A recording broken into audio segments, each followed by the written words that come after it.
Hello my friends and welcome back to another video. Today I am doing my August wrap up. August was a big reading month for me. I read 20 books, which is a lot, like a lot. And I actually have some new favorites. I'm really excited about some of these books. I also have one of the worst books I've probably ever read in my entire life in this wrap up, so it's kind of a weird, like, there's so many I liked and then one that's just like the worst ever. So yeah, I guess we'll just talk about them. We'll start with the worst, work our way up to the best, because I like to end on a more positive note because sometimes these wrap-ups can be really disheartening when you see how many like average books you've read or how many like bad books you've read. So I like to end on a more happy note. But yeah, some of these I have talked about in a few vlogs that I did in August, so I'll let you know when they pop up. But I guess let's get started. So first up, at the bottom, the very bottom, we're talking 1 star, because I actually have a 1-star book this month. I really don't want to talk about this book because I just hate it so much that wasting my time talking about it actually makes me angry. So I'm gonna try not to get too heated in this little section because I just don't like thinking about it. So the 1-star book I read in August was Womb by Duncan Ralston. I read this for the Reading 4 Extreme Horror Books vlog I did. I'll link that if you haven't seen it.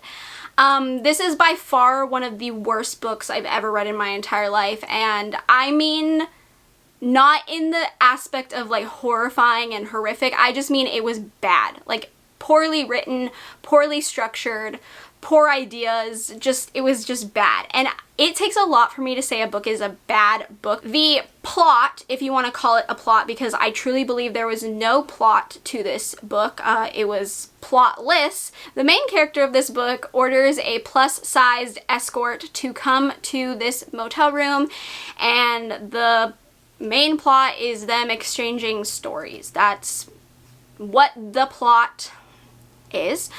And this is just, this book irritates me. I'm so sorry if you love this book. I really truly feel bad for hating it this much, but I actually hate it.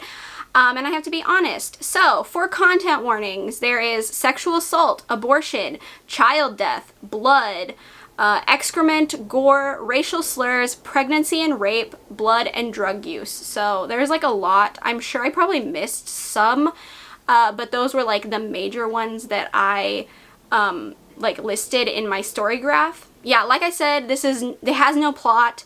It's shock for the sake of shock, and if you love reading that, that's totally cool. I personally don't. Even when I'm reading extreme horror, I like it to actually have like a point and a purpose and to be a good story, and this wasn't.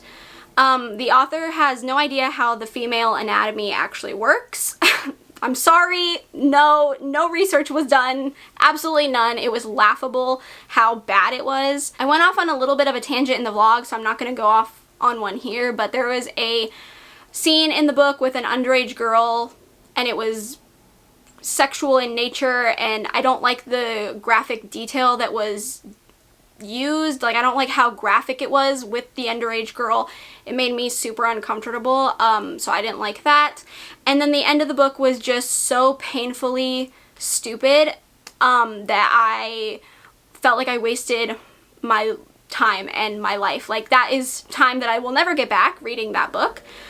So overall, I hate Womb. I think it is one of the worst books I've ever read. It is probably the worst book I've read this year in my life.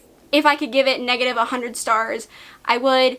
It's terrible. I do not recommend it. So, pretty mean. Sorry. I'm sorry if you like it. If you like it, that's great. I'm so happy for you, but to me, it was just awful. So, yeah, let's move on. Okay, next up is the 2/2.5 star category. I'm kind of combining them here because I'm not really sure if I'm giving these books 2 stars or 2.5 stars, so I'm kind of just combining the category into one. So the first book is At the Edge of the Woods by Masatsugu Ono.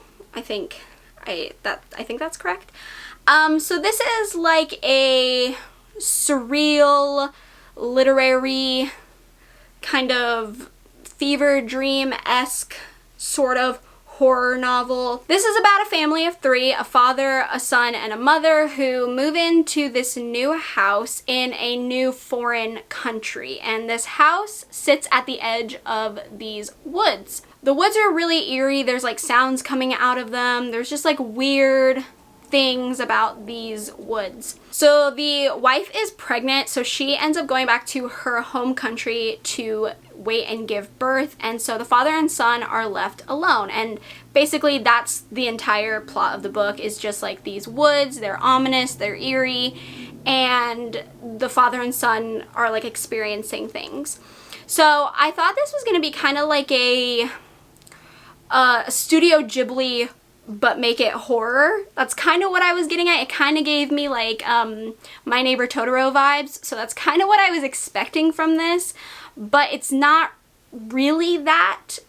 I think if you like really like weird fever dream stories, very like you don't really know what's going on, you don't really know the timeline. I felt like a lot of the times I never knew if one part came before something else or after something. Like I never was sure on the timeline what was happening, like where we were. I don't know, it felt really jumpy, so that kind of threw me for a loop. It is kind of like a fantasy, like a fairy tale kind of vibe, but it just didn't really work for me. Also, there was some weird fat phobia things in here, like some of the descriptions were just very off-putting and odd, and there was animal cruelty and animal death in this. And also, this author really liked to use the word breast, like a lot, like a lot. Like if I had counted, it probably would have been like 10 plus times. Like I swear, breast was used so often, and it was so weird. Just like the way it was used was so odd to me. I just don't think this was really my kind of book. It's not my kind of horror, so I just didn't really enjoy it that much. The cover is absolutely beautiful, absolutely stunning. On the back it says it's supposed to be an allegory for alienation and climate catastrophe, which I did not really get until I read that. So, yeah, it didn't really quite hit me like I think it was supposed to, unfortunately. And next up and last in the 2.5 star category is Thin Air by Michelle Paver. This is like a wintry, dark, atmospheric sort of read. This is about 5 Englishmen who go try to conquer a mountain in, I believe it's 1935, I believe is the time period. This was just extremely boring to me. It was boring. It's a very like gothic in that nothing really happens. It's a lot of talking, like the 5 men talking and arguing and disagreeing and trying to come up with a plan for how they're gonna tackle the mountain and all this stuff that I just really didn't care about because I didn't really feel connected to any of the men. I just didn't really like them.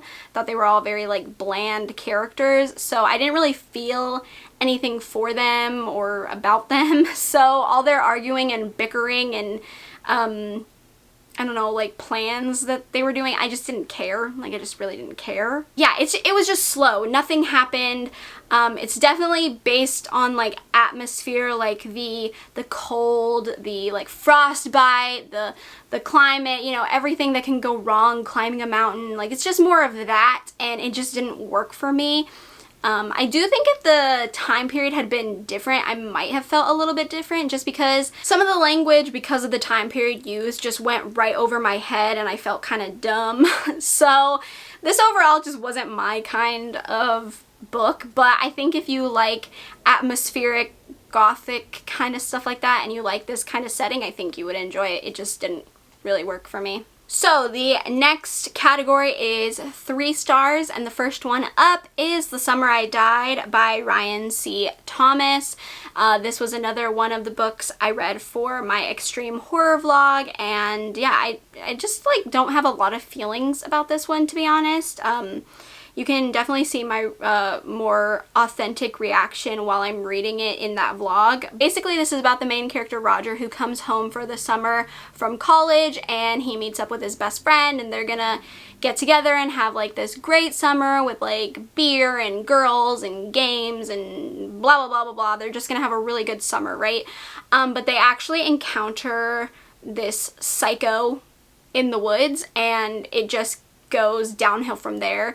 This is very like bloody and violent, so if you don't like that, I definitely don't recommend this. For content warnings, I have blood, gore, torture, homophobia, racial slurs, and animal death. This is a lot of torture and blood and gore. It's a torture kind of book, so if you don't like Hostel or Saw, like stuff like that, I feel like you probably won't like this one. Me personally, I didn't find it to be that intense. I mean, look, I'm kind of used to blood and gore and like torture from the horror movies I watch, so to me this was pretty typical. It's kind of what I felt like it was gonna be. What really was a letdown was just the characters. I didn't feel connected to them that much. And it just, I don't know, the book just felt a little lackluster. It didn't feel like anything new or, you know, great or anything like that. It just didn't do anything new for me. It was just like, yeah, this is what I expected from it. It's pretty average, pretty typical. I don't think it was necessarily bad, but it just wasn't like a favorite of mine. I just didn't really, I don't know, I just didn't feel anything major for it. Oh, and the ending I thought was a cop-out. The ending I thought was a cop-out. I really felt like the explanation for everything and the reasoning for everything that happened was just such a cop-out. I was so irritated. To me, that kind of ending is when an author just doesn't have a better idea, so they just go with that kind of ending. So it kind of made me mad because I was like, you just made me sit through all of this to have this kind of ending? So I was a little disappointed. Yeah, especially since so many people love the book so much and I've been recommended it so many times, but it was just fine. It was just average to me. It was just an okay read. Okay, the last book in my 3-star category is One Last Stop by Casey McQuiston. I read this for Rom-Comathon because I did participate in Rom-Comathon, and I read this for, I don't even remember what prompt I read this for, I just remember I read it for Rom-Comathon. I wanted to love this way more than I did. This is about August, who is in New York City. She is going to school and she's kind of dealing with some stuff, like family stuff, and she ends up meeting this woman on the subway named Jane, and she, you know, she really likes Jane. She feels a connection to Jane, and then she realizes Jane is from the 70s and she like time traveled to present day, and it's like a whole big thing. I liked a lot about this book. I really liked the side characters and I really liked the representation in this book. I thought it was really well done, and I actually liked a lot of the side plot of this book.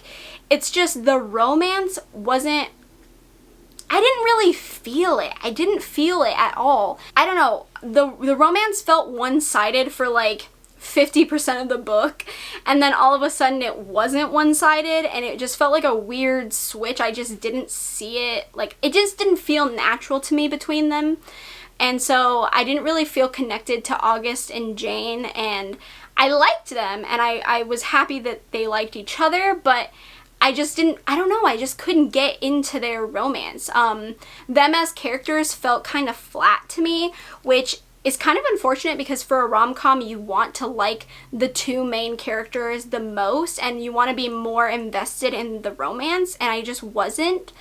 So it was really unfortunate because I did like a lot of the side characters and the side plot. It's just the romance was really lackluster. So yeah, I don't know, I didn't feel it with this one. I was kind of sad, especially since I loved Red, White, and Royal Blue so much. I loved that book so much, but this one just, I don't know, it just didn't hit the same, unfortunately. So yeah, I was pretty sad. Next up is the 3.5 star category, and first up is a book that I actually did a reading vlog on, so I have that linked down in the description in case you haven't seen it, and that is Just Like Home by Sarah Gailey. This is a new release. It was an anticipated release of mine, and unfortunately it fell a little short. This is about Vera, who goes back to her childhood home after her mom asks her to come home, and her mom and her have a very distant and estranged relationship, but the childhood home has like a lot of memories for Vera because her father was a serial killer, and she begins finding these notes that she thinks are from her father, and then there's also this artist living in their home with them because he is working on like an art project and the mom is letting him stay there. So for me, I really enjoyed the writing of this book. I really enjoyed the idea of this book, and what really ruined it for me was how everything came together in the end. I feel like so many tropes were kind of pushed in to this story, but they didn't really cohesively come together in the end. I wish the author had not done some of the tropes, because I really liked the message of this story and what was trying to be conveyed. I think it did get conveyed for the most part, but unfortunately for me it was just too much and it didn't really click all together in place. For me, at the end, I was a little disappointed how everything came together. I did think some of it was predictable and a little, I don't know, I was kind of disappointed by that predictability because I just felt like there was so much more that could have happened with this. So I didn't hate this book, it just wasn't what I wanted and it didn't really live up to what I thought it was gonna end up being like, but I don't hate it. I think it's a pretty good book and I really like the writing a lot. I think I would read more from this author in the future, but this just didn't all work together for me personally. Next up in the 3.5 star category is Off Season by Jack Ketchum. I also read this for my extreme horror reading vlog. I don't think Jack Ketchum is a writer for me, honestly. I really don't. I'm getting that impression that we just do not vibe, we do not get along. This is a pretty standard book in my opinion. It's about a group of friends who go for a getaway in Maine, like a Maine beach town, and they get attacked by this family of cannibals. So for me, this was a very typical cannibal story. It didn't really shock me, it didn't really surprise me, it didn't really do anything that I wasn't expecting it to already do, because I expected a lot that happened in this book because it is a pretty straightforward kind of plot. The first half of this book is so boring. It was so boring. I'm sorry. We spent way too long on certain things when they were so unnecessary, and I just wanted the action to begin. I did like the second half of the book when it was actually more action-packed and things were happening and, you know, people were dying and stuff like that. That was a little bit more exciting for me. So the second half was better. It's just, it took a really long time to start, in my opinion. Jack Ketchum, also with the female body, he really focused on the women characters as body parts. Like, there were just certain scenes where the characters were so flat because all they were was just a body to be looked at and to be like talked about like that. It was just really odd. And then in my vlog I mentioned there was a scene where Jack Ketchum said that one of the women, when she was getting ready to take a shower, she talked about how her breasts were quivering. They quivered. Her breasts just quivered.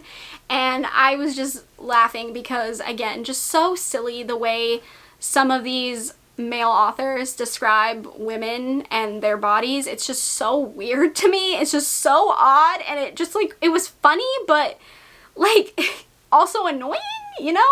I don't know. It was just so stupid. It was just so dumb. It was just average. It was just okay. I didn't hate it. I didn't love it. It was fine. I don't know. I just don't think me and Jack Ketchum are friends. Like, I don't think we get on. I don't think we vibed.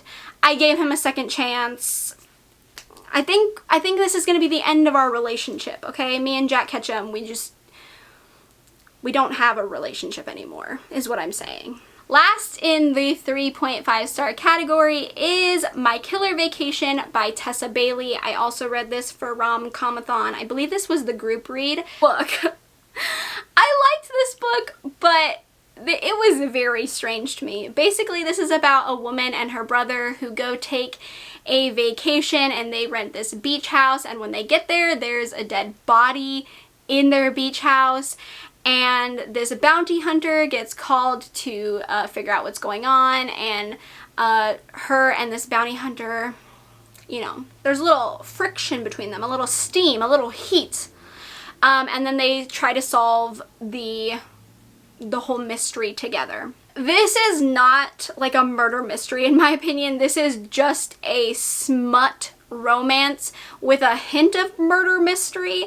I really wish Tessa Bailey had kind of went into the murder mystery aspect, because I felt like this could have been a really, really, really good. But this was really just a lot of smut, and the thrilling murder thing was like an afterthought, which was a little bit disappointing because I really was looking forward to that kind of aspect, and it just was very lackluster. But you know, it was fine. If you don't mind smut being like basically the whole book and the entire plot, and everything else is just kind of like off to the side, like whoo, over there, you'll probably love this. I just really wanted more of a plot. And instead I got a lot of smut. Don't get me wrong, I like a good smut. I like some smut. I'm good with it. I enjoyed the smut. It was fun. It was funny. It made me laugh. The rest of the book was just kind of like like an afterthought, you know? Some scenes in here though, they were very strange. The male love interest, I don't think I really liked that much. He was very weird. But yeah, I don't know. This wasn't my favorite romance I've ever read. Definitely not my favorite Tessa Bailey. But it was a fun experience, I guess. Next up is the 4-star category, and first up is Fever Dream by Samantha Schweblin. Is that right? Schweblin? I read this for like a buddy read on Instagram, like a group buddy read. We all read this book in August, and I was actually super interested in this because I've heard a lot of good things. I don't always love these like fever dream like really confusing, odd sort of stories in horror. Sometimes they just really don't work for me, but I actually really enjoyed this story. The plot is about Amanda, who is in this clinic, this hospital clinic, and she's dying.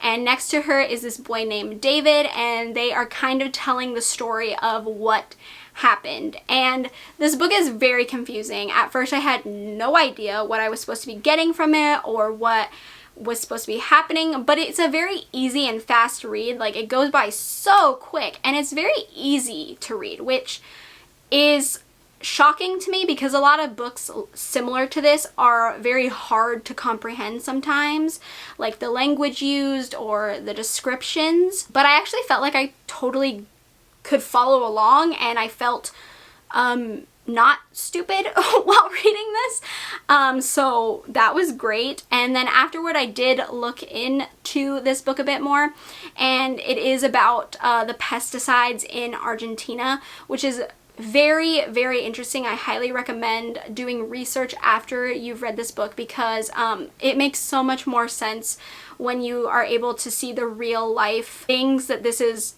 talking about, but more concrete than how this is explaining them.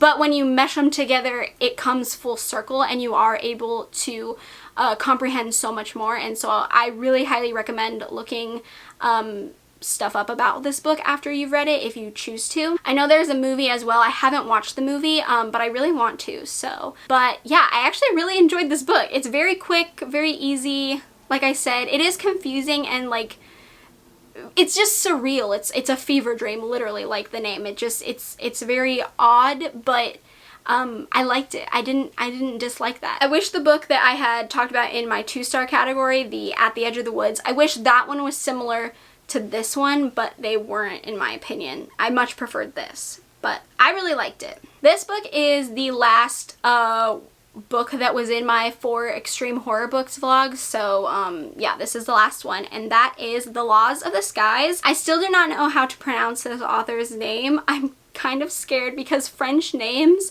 are so hard for me. Like, I don't know how to say this at all. So I'm not going to say it. I'm so sorry, but I already butcher enough names on here and enough words that I don't need to try to pronounce this French name and get it extremely wrong. I really need to look up how to pronounce it. This is about a class of 6-year-olds who go into the woods for like a camping trip, and bad things happen. Like a lot of bad things. That's about all I can give you on this plot. It's very short. If you don't like books that deal with children, like children getting hurt, children dying, please don't read this book. Please don't read it. It's a lot. It is a lot. It's very bloody, very gory, and there's a lot of death.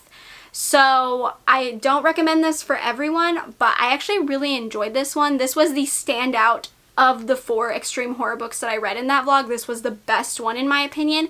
I think it was the most well done and the most enjoyable for me, which sounds weird when you say it. Not in that way I enjoyed it, but just like how it was written and how it was laid out. It really is like a car crash. One thing happens and it's just a snowball. Like everything just starts and it's continues and continues and continues. You never get a break. You never get a break. It's just one thing after another, after another, after another. It's a lot.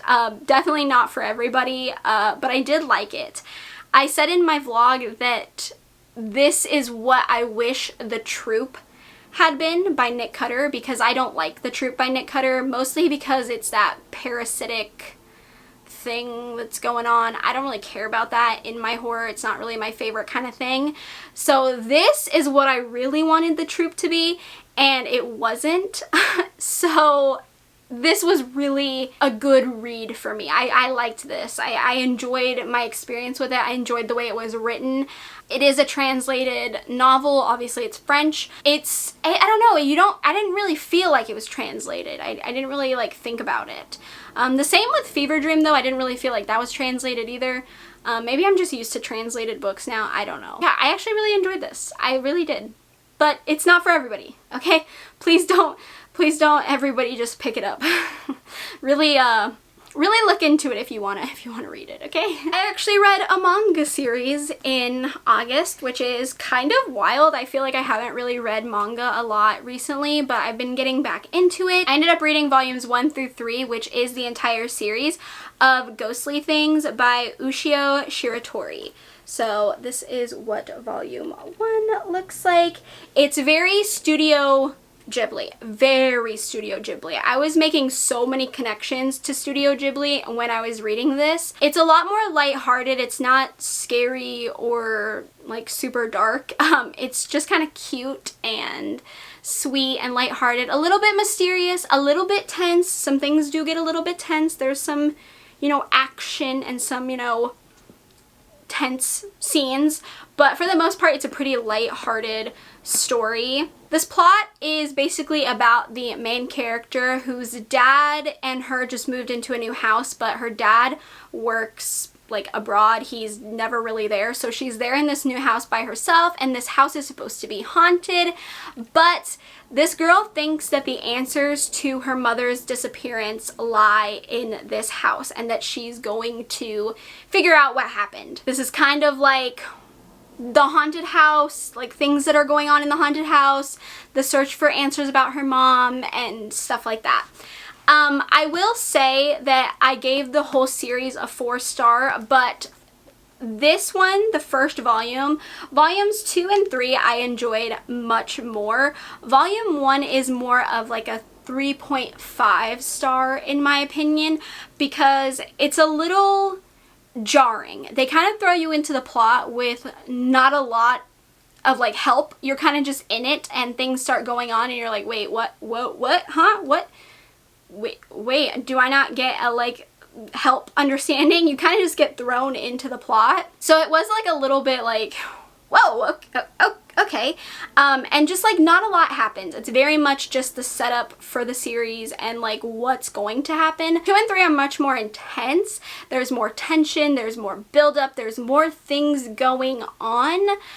So I enjoyed them more, but overall I'm giving the whole series 4 stars, like collectively. I think it is a 4-star series, and I did enjoy it. It was fun, it was lighthearted, very Studio Ghibli. I think if you want to get into manga and you don't want to start like with Junji Ito or Shuzo Oshimi or anything like too dark, this could be like a fun lighthearted read, and it was pretty cute, and the ending made me really sad. Although we didn't get a lot of answers in the end, and I'm kind of mad about that. So the ending kind of does leave you without some sort of concrete answer, which is a little sad. Alright, this one I also did a reading vlog on, so I'll have that link down below. I did a lot of reading vlogs in August. I guess I didn't really notice, but that is Mary, An Awakening of Terror by Nat Cassidy. This was one of my anticipated releases of the year, and I actually really enjoyed this one. This wasn't a huge letdown, which was super exciting. But the plot of this one is about Mary. She is a middle-aged woman who is starting to transition into menopause. She's experiencing hot flashes and changes with her body, but she's also having some weird like different kind of changes. Like she can't look into a mirror without seeing things. She can't look into the faces of women similar to her age, or she sees weird things as well. Then she gets a call from her aunt that she's sick and she needs her to come take care of her. So she goes to take care of her aunt, and things get a little bit crazy. So this is a lot. It is a lot of tropes. It is a lot of things mushed into one book. So kind of similar to Just Like Home, but I felt like this one was a little bit more successful in what it was trying to do, and I did enjoy it. It definitely feels like a midsummer type of book, which I really liked because I love Midsummer. The movie is one of my favorites, so I do feel like it was pretty similar. Again, there's a lot going on, and Mary is a very interesting character. She is unreliable, and she's just kind of interesting in things that she does and says. I really liked that Mary was a middle-aged woman. It's not an age that you see a lot of time as the main character's age.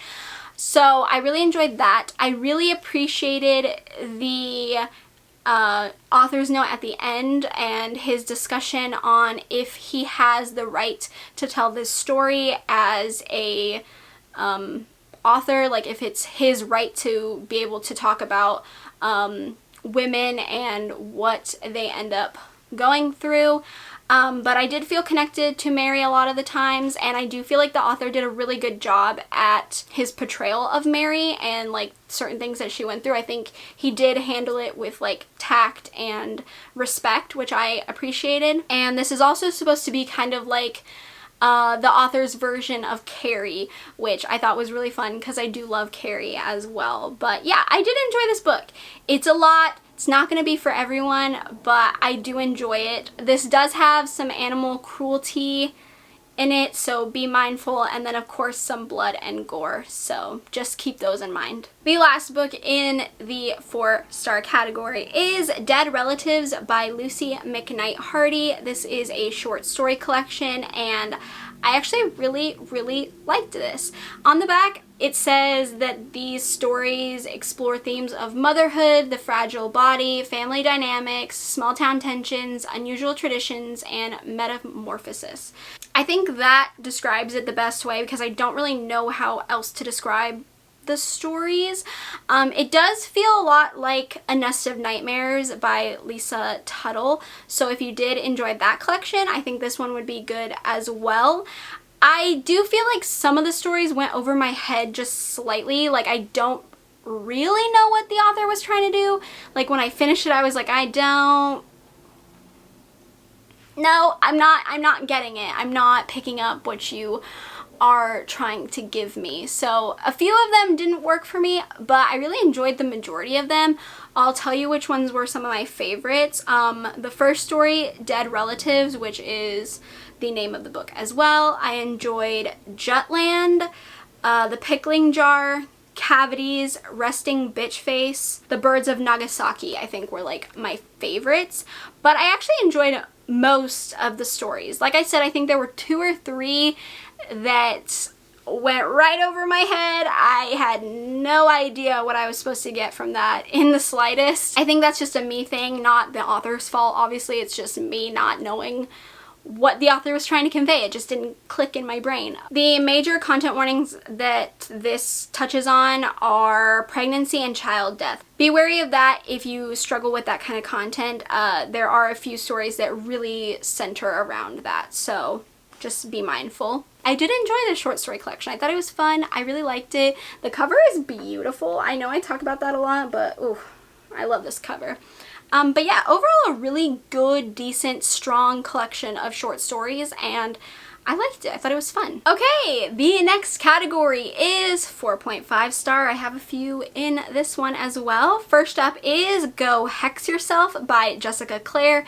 This was a NetGalley arc that I received. I'm just reading it extremely late. The main character answers an ad for this job, and she thinks the job is one thing, but the job is actually being an assistant to a witch. Yeah, it's really funny.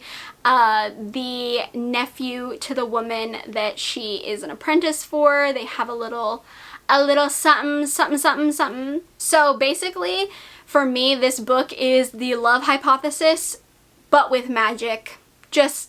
That's it. It's just a witchy love hypothesis. Don't get me wrong, I absolutely love The Love Hypothesis. It's one of my favorite rom-coms of all time. One of my favorite books, honestly. I really love that book. So I actually really enjoyed this one as well. I thought it was a lot of fun. I thought it was really cute. It made me laugh. It was cracking me up. Like, it was really cute. I did enjoy it. The only thing that really bothered me that I took a half star off for was just the beginning. I can't really go into too many details, but basically the main character takes a really long time to accept things, and it drives me insane because it's just like, okay, we get it, just like accept it, let's move on, keep the plot going, let's go. Like, she just took a little bit like warming up. It just took a lot of time, and I was like, girl, get it together. Like, let's get into it, okay? Let's do this, you know? But I really enjoyed it. I really liked the ending. I believe this is like gonna be like a series. I believe this was like #1 in a series, which I'm very excited about. I will be checking out the second book. I really want a physical copy of this book because I really did like it a lot. It was really cute and I want to own it.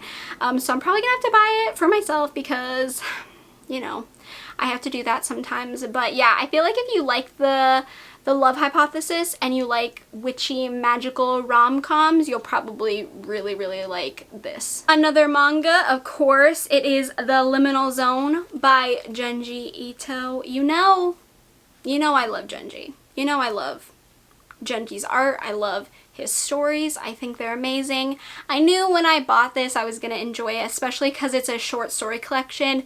It's like 4 short but like longer short stories. So there's only 4 in here. It is very quick. It's an easy read. The 2 stories in here that I loved the most, they were like 5 stars, were Madonna and Slumber. It was the second and the 4th story, I believe. Those 2 were like easy 5-star stories. I loved them so much. They were so good. The first story and the 3rd story I did like too. They just weren't like my favorite. They were like 4 stars. They were like good, but they weren't the same level as the 2 that I loved. So I evened it out to be like a 4.5. I averaged it to a 4.5. I thought that was like appropriate. But yeah, again, another good collection from Junji Ito. The art was beautiful. The stories were fun. They were weird and just like bizarre. You know, his usual good stories. I'm always a big fan of his collections, so this was another good one, and I enjoyed every second of it. It was a lot of fun, and yeah, I mean, what else can I say? It's Junji Ito. I love Junji Ito, so yeah, I enjoyed every second of it. The next 4.5 star read was The Family Upstairs by Lisa Jewell. I actually really enjoyed this one. I know it's either hit or miss for a lot of people. I think this is a lot of people's favorite Lisa Jewell book, and so far this is the highest rated Lisa Jewell book I have read. The other two were 4 stars, so this one did get a little bit higher. I don't think it was perfect. I don't think it was a perfect 5-star for me. I'm gonna still be on the hunt for my perfect 5-star Lisa Jewell book, because this one was close. It just didn't land it. This is about Libby, the main character, who comes home to a letter, and in that letter she finds out who her birth parents are, and also that she is the one that inherits their mansion. And once she finds out all this information, she starts finding out more information about her childhood, about her parents, and basically about what actually went on. Lisa Jewell's books are usually always predictable, honestly. Like, I do always predict something in a Lisa Jewell book, which isn't a big deal because I enjoy her writing so much and her stories and her characters that it doesn't really bother me too much. But I did predict like one thing that I was a little annoyed about, which is why I took off half a star. But the other twists and turns I actually didn't see coming at all, which I think is incredible, because I usually see all the twists that Lisa Jewell does.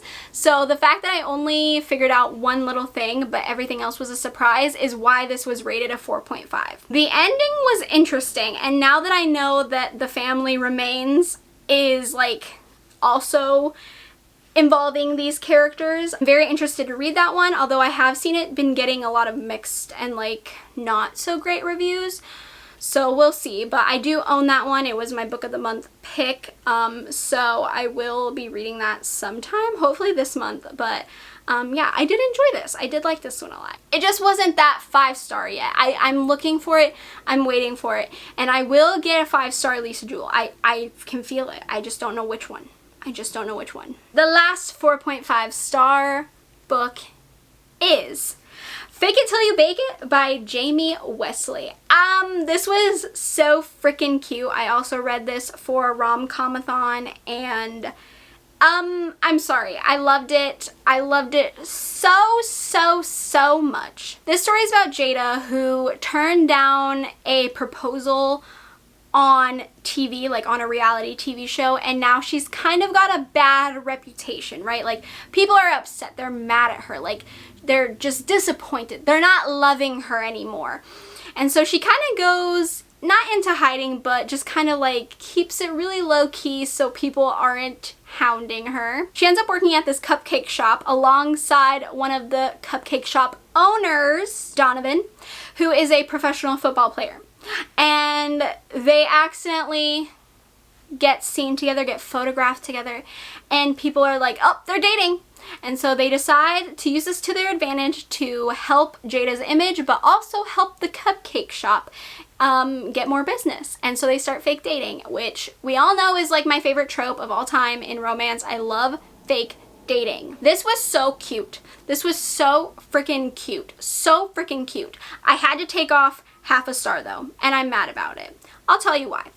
There's a thing that happens at the end of this book where, you know, bad things start happening and you think, oh no, this is it for the couple, you know, and you're sad, but then you know everything will happen in the end. Okay, it happens in between that little moment. I can't tell you too much about it, but it's something that I absolutely hate. I absolutely hate it. And it happened, and I was very mad. So I took off half a star. This could have been 5 stars, but because that thing happened, no. I was so angry. I was so angry. But it's okay. The rest of the book was really good, and it was very cute, and I loved it, and yeah, I really recommend it. So we have made it to the 5-star category, and yes, I actually have a 5-star read this month, and I am so happy. I am so happy, and that is Beach Read by Emily Henry. I also read this for Rom-Comathon, and okay, I didn't believe everyone when there was that whole like people we meet on vacation versus beach read debacle thing, you know. Everyone's either like, I like beach read more, or I like people we meet on vacation more, or blah, blah, blah, blah, blah, blah, blah, okay? I personally enjoyed People We Meet on Vacation. I liked it. I gave it 4 stars. I thought it was fun. I thought it was cute. But I was like, okay, I don't think I'll like it less than beach read. Like, I feel like they'll be even, right? Oh my god, Beach Read is so much better. I'm sorry. I'm officially taking my stance that Beach Read surpasses People We Meet on Vacation, and I'm not sorry about it. I'm sorry if you feel differently. I still love People We Meet on Vacation, but this one is better in my opinion. So, let me tell you what it's about. January, she is a romance writer. Gus is a literary fiction writer. They are staying in neighboring beach houses. They are both going through writer's block, and you know, one thing leads to another. They end up talking, and they decide to make like a little pact. Okay, January is going to write the next like literary hit, and Gus is going to write romance, and they're going to kind of help educate each other on the genres and take each other on little trips and help them get familiar with the genres so that they can write a good book. The emotion in this book, I love January and Gus so much. There is so much like sadness in this book, but like it was so heartwarming in the end. Like I was crying. I was like, oh my god, this is sad. This is horrible. This was really shocking actually for a romance. I was like actually surprised that a lot of stuff was happening. I was like, this is tense. This is a lot. I absolutely loved everything about this book. Don't dislike a single thing. I loved every second of it. It is one of my new favorite rom-coms of all time. Yeah, I mean, I don't know what else to say. I just love January and Gus. I love their relationship. I love them as individuals as well. I like that they balance each other. I like January's growth through the book. I like Gus's growth through the book. I think they both grow as individuals, and then they both grow together, you know? That sounds so like deep. I'm such a deep thinker, me with these romance books. Oh my gosh. But no, really, I do actually really like the character growth from both of them. So yeah, it's a sad, like bittersweet book, but so like heartwarming and like happy, you know? I don't know. It's just really, really good. I really like it. I'm officially a beach read girly. I'm on beach read side. I still like People We Meet on Vacation, but beach read is superior in my opinion. Oh, okay. That's it. That's my August wrap up. 20 books. Oh my god, I've been talking for like an hour and a half. I'm gonna die. Anyways, that's it. I had a good August reading month. I hope you did as well. Please let me know what your favorite book of August was, your least favorite book of August was, whatever. Let me know in the comments down below.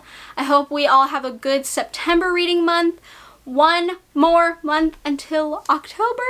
So excited. But yeah, that's the end of the video.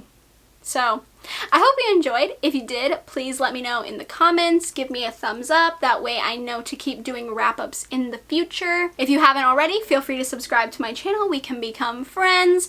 Talk about books, horrifying books, thrilling books, romance books, manga, all that fun stuff.